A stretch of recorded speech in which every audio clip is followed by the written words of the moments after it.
Hi everyone, আজ আমার daily blog চ্যালেঞ্জের 11তম দিন। 365 দিনের 11 দিন আজকে হচ্ছে। তো চলুন আপনারাও দেখে নিন আজকের দিনটা আমার কেমন কাটলো। আজ ঘুম থেকে উঠতে প্রায় 7টা বেজেই যায়। যেহেতু ঘুম থেকে উঠতে দেরি হয়ে গেছে, তাই তাড়াহুড়ো করে স্নান করে অফিসের জন্য তৈরি হলাম। বাইকের চাবি নিয়ে রুম লক করে বেরিয়ে পড়লাম রাস্তায়। Hi everyone, good morning. এখন ঘড়িতে প্রায় 8:10। আমি বেরিয়ে পড়েছি অফিসের উদ্দেশ্যে। যে রাস্তায় আছি, এখন বাইকটা নেব, বাইক নিয়ে বেরিয়ে পড়বো অফিস। আজ হচ্ছে 11 তারিখ। আর যদি ওয়েদার নিয়ে কথা বলি, ওয়েদার এখনও পর্যন্ত বেশ সুন্দর। কালকে রাত্রিবেলা বেশ সুন্দর বৃষ্টি হয়েছে, মানে বেশ সুন্দর বলতে বেশ ভারী রকমের বৃষ্টি হয়েছে। তো এইটুকু। তো বাইক নিয়ে বেরিয়ে পড়লাম অফিসের উদ্দেশ্যে। আজও 8টার মধ্যে অফিসে পৌঁছে যাই।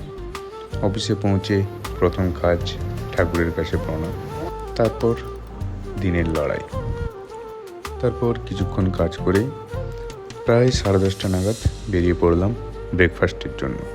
ছোট্ট একটা বিরতি, কিন্তু দিনের মাঝে এটা যেন সব থেকে বেশি স্বস্তির, কেননা সকাল দিয়ে কিছু খাওয়া হয় না। তো সেই 10:30টার দিকে ব্রেকফাস্ট করা হয়। তো অতক্ষণ খিদায় থেকে যখন পেটে কিছু পড়ে বেশ ভালোই লাগে। তারপর 2টো নাগাদ বেরিয়ে পড়লাম লাঞ্চের জন্য। ভাবলাম রুমে গিয়েই আজকে লাঞ্চ করি, কেননা আজও আমার খাবার বাইরে থেকে এসছে। খাওয়ার পর একটু পড়াশুনো করি, তারপর 5টার দিকে আবার অফিসে ফিরে যাই বাকি কাজ শেষ করার জন্য।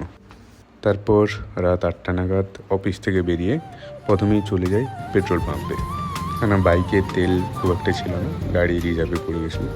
তো তেল ভরে ফিরে আসি চায়ের দোকানে।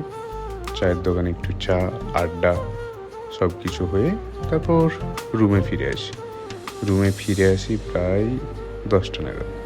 10টার দিকে ডিনার করে একটু পড়াশুনোর পর একটু নিজের কাজ, তারপর চলে যাই ঘুমোতে প্রায় 11টা নাগাদ। প্রতিটা দিন ঠিক একই রকম না হলেও প্রতিটা দিনেই একটা গল্প থাকে। যদি আমার এই ছোট্ট জার্নি আপনাদের ভালো লাগে, তাহলে অবশ্যই লাইক করবেন, সাবস্ক্রাইব করবেন, আর ভালো থাকবেন, সুস্থ থাকবেন। Good night.